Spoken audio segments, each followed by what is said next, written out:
চারপাশে পাহাড় দিয়ে ঘেরা এই লেক এখন পর্যটকদের আকর্ষণের মূল কেন্দ্রবিন্দুতে।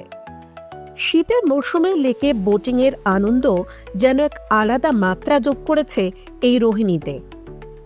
দার্জিলিং যাওয়ার মূল পথ হিসেবে পরিচিত রোহিণীর রাস্তা এখন পাহাড়ে ওঠার প্রাথমিক গেটওয়ে।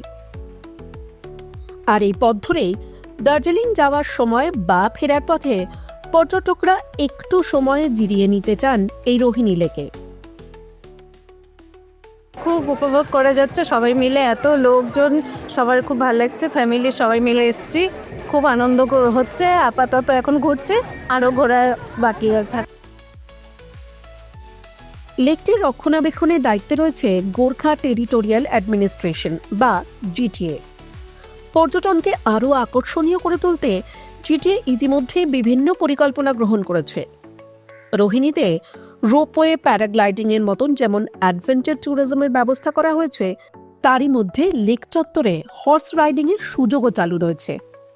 আর নতুন বছরের প্রথম দিনটাকে উপভোগ করতে রোহিণী লেকের প্রাকৃতিক সৌন্দর্যের টানে পর্যটক থেকে স্থানীয় বাসিন্দারা আজ উপচে পড়া ভিড় জমিয়েছেন এই রোহিণীতে। টাইমস নাও খবর।